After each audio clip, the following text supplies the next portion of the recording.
Hola a todos, espero que estén muy bien. Hoy les voy a leer un cuento que me encanta y habla un poco sobre la presión social. A veces, no sé, cuando estén más grandes, van a una fiesta y todo el mundo está fumando y entonces, pues, ¿cómo no van a fumar si todo el mundo está fumando? Pero en el fondo saben que no deberían fumar. Y aún así, como que empiezan a dudar si deberían fumar o no, simplemente para ser aceptados por los otros, que muy seguramente tampoco quieren fumar, pero como asumen que si fuman se sienten grandes y los otros los van a aceptar, entonces terminan haciéndolo. Muchas veces ninguno realmente querría hacer algo, pero por demostrar lo fuertes, lo valientes que son, lo hacen y esa presión de grupo hace que muchas veces la gente no logre como imponer su criterio frente a las cosas. Entonces, bueno, sin más preámbulo, les voy a leer el nuevo traje del emperador. Había una vez un emperador a quien fascinaban tanto los atavíos suntuosos que todo su dinero se iba en comprar trajes nuevos. Tres consejeros gastaban su tiempo informándose de la moda en los grandes países del mundo. Permanentemente traían noticias a su amo, quien de inmediato ordenaba confeccionar lo más elegante. El imperio estaba invadido de tejedores y sastres. Para cada ocasión, nacimientos, bodas, duelos, fiestas nacionales, visitas de soberanos extranjeros, el emperador se hacía coser un traje nuevo y naturalmente para que combinaran con él nuevas medias, zapatos, sombreros, capas, guantes, encajes, fajas y los adornos más indispensables. Al emperador no le importaban los asuntos del Estado, pues los problemas del vestuario lo mantenían demasiado ocupado. Ninguna diversión atraía realmente su atención. Ante todo prefería pasearse, ya que era la mejor oportunidad para lucir sus nuevas galas. A toda hora se cambiaba, por eso su guardarropa ocupaba prácticamente 2 pisos del inmenso palacio. Cuando algún embajador, un ministro o cualquier dignatario solicitaba audiencia, siempre recibía la misma respuesta. Por favor, un momento. Su Majestad está en el guardarropa. Los súbditos del soberano, que ya conocían bien sus caprichos, trataban siempre de halagar su coquetería.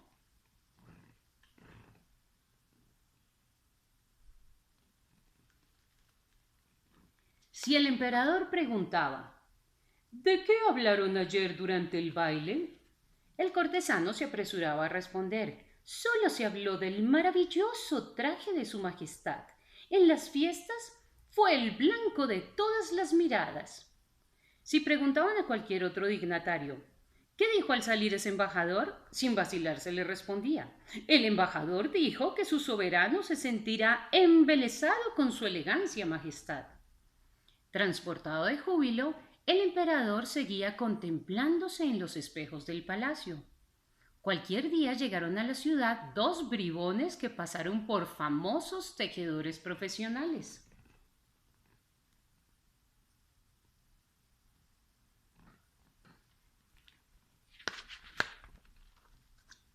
Armaron su telar en una enramada alquilada y propagaron la noticia de que fabricarían la tela más suntuosa que alguien pudiera imaginar.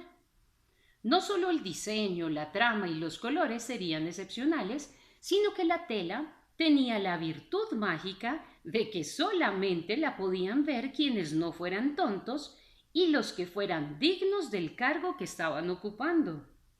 La noticia iba de boca en boca y no tardó en llegar a oídos del emperador. Esa tela tan maravillosa tiene que ser para mí, pensó. Con un traje así puedo saber qué ministros son inteligentes y cuáles no son dignos del cargo que les he confiado.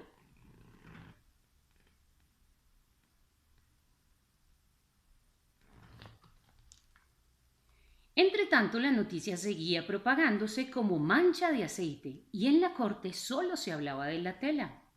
El emperador prestaba atento oído a todo lo que le contaban. Su curiosidad llegó a tal punto que decidió mandar llamar a los tejedores y les ordenó fabricar varios metros. Los compinches fueron presentados a su majestad. Ellos confirmaron las extraordinarias propiedades de la tela y accedieron a tejer una pieza para confeccionar un traje. Como anticipo recibieron cantidades de dinero, pues según ellos era necesario comprar sedas muy costosas y oro muy fino.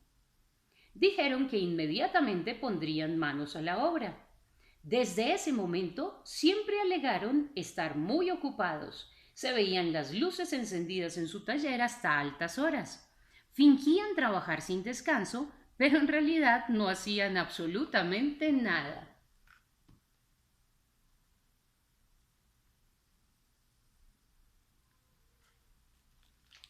Al cabo de cierto tiempo, el emperador quiso enterarse de la marcha del trabajo y resolvió enviar a alguien de confianza.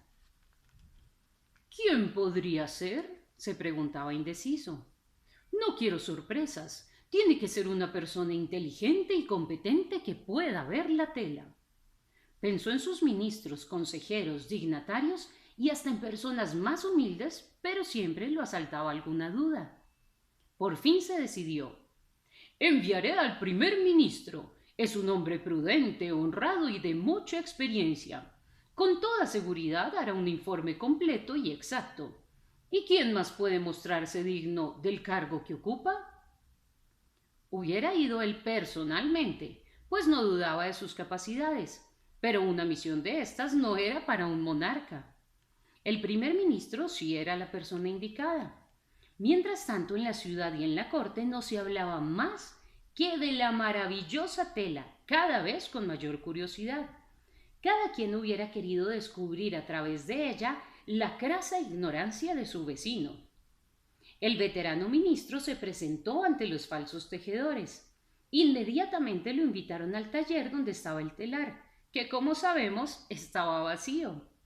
Se aproximó y no vio nada. Claro que no había nada. ¡Cielos! ¡Imposible!, pensó. No veo rastro de tela, ni un hilo, nada. Sin inmutarse, se acercó un poco más. Uno de los compinches accionaba el telar y pasaba la lanzadera haciendo que trabajaba.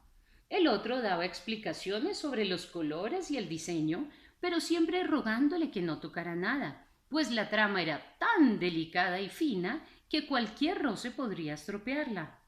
El ministro seguía mudo, cada vez más aterrado.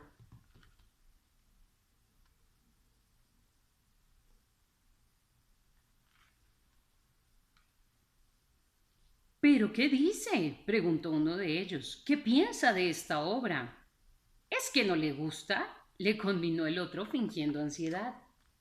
El veterano dignatario estaba en ascuas. ¿Cómo decir que no veía nada? Sería confesar su estupidez, o peor aún, que no era digno del cargo y de la confianza del emperador. ¿Y qué dirían en la ciudad?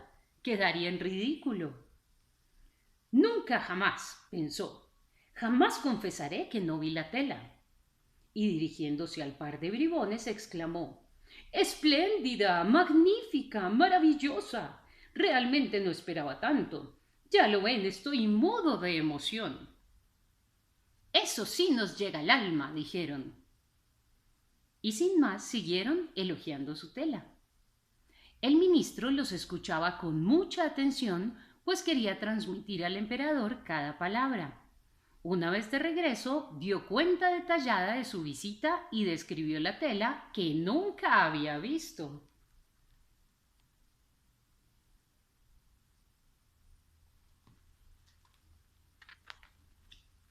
El emperador estaba tan dichoso que cuando los tejedores solicitaron más dinero, no vaciló en dárselo. Se lo embolsaron y dejaron de trabajar. A menudo el emperador llamaba al primer ministro y le hacía repetir su historia. El ministro temía olvidar algún detalle, no recordar algún color, un motivo, un matiz, puesto que todo era invento suyo, y con tantas preguntas todo se le podía confundir. Afortunadamente, sus tormentos se acabaron cuando el emperador, deseoso de tener noticias frescas, decidió enviar a otra persona. La elección recayó sobre su secretario. Este también empezó a mirar y remirar el telar vacío y también se quedó perplejo y pensó, pues yo tampoco soy idiota, todo lo contrario. Querría decir que no soy digno del cargo. ¡Ay de mí si alguien lo sospecha! ¿No dice nada? Preguntó uno de los tejedores. ¿No le agrada? Agregó el otro angustiado. Y el secretario seguía pensando. Nada de decir que no vi la tela. Volviéndose hacia ellos, exclamó.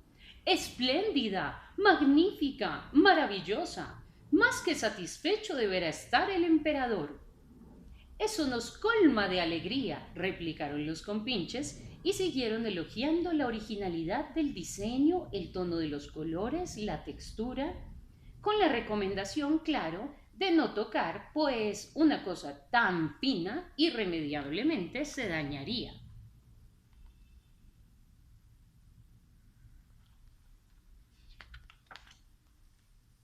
El secretario era todo oídos, ya que los ojos no le servían de nada para contar al soberano los mínimos detalles.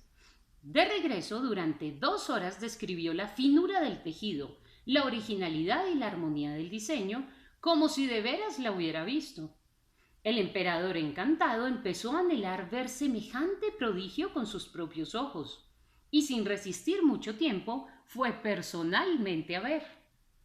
Se hizo acompañar por el primer ministro, su secretario y un grupo importante de dignatarios. Los dos bribones fingían trabajar, inclinados sobre el telar sin hacer nada, claro está.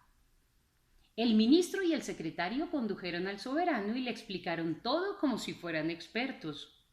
Majestad, observe qué belleza de matices, qué armonía de colores.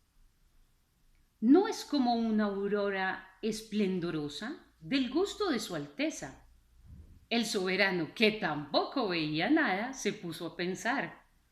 Pasmoso, el telar está vacío. ¿Será que no soy digno o que soy un imbécil?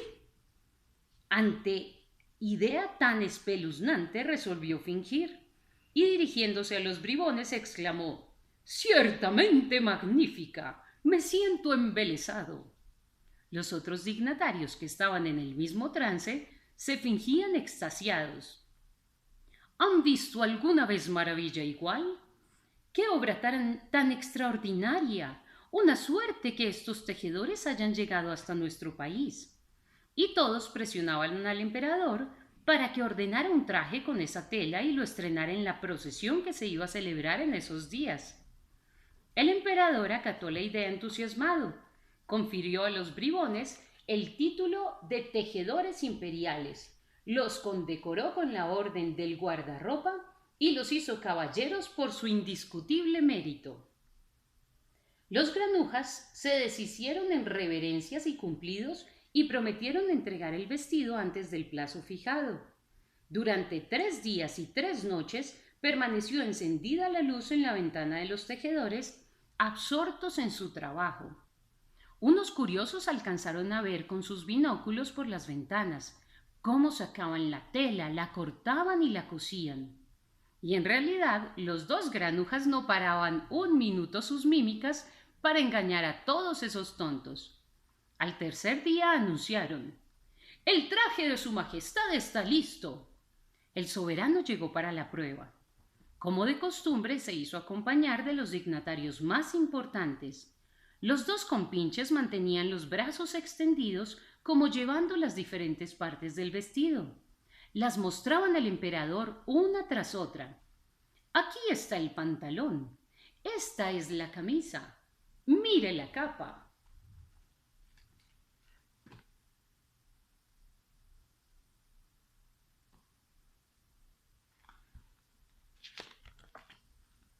Insistían mucho en la delicadeza del material, pues era tal que daba la impresión de no llevar nada. Un verdadero prodigio, un milagro, una obra maestra, exclamaban los cortesanos. Los tejedores rogaron al soberano que se desnudara y se pusiera el magnífico vestido. Él obedeció, con gran afán de lucir la tela invisible. Tal vez en el espejo sí podría ver algo. Los dos pillos lo ayudaron a vestirse. Arreglaban pliegues imaginarios, abotonaban botones inexistentes, ajustaban lo que debía ser una faja, daban vueltas a su alrededor y le pedían que se mirara en el espejo. Fascinante, Majestad, dijo un cortesano. ¿Cómo le cae de bien, a pesar de su sutileza?, anotó el otro. El maestro de ceremonias anunció que el palio de su Majestad ya estaba listo para la procesión. Yo también estoy listo, dijo el emperador echándose un último vistazo en el espejo. Los privilegiados cortesanos que debían llevar las colas del vestido se agacharon para tomar los imaginarios faldones y la procesión se puso en marcha con el soberano a la cabeza.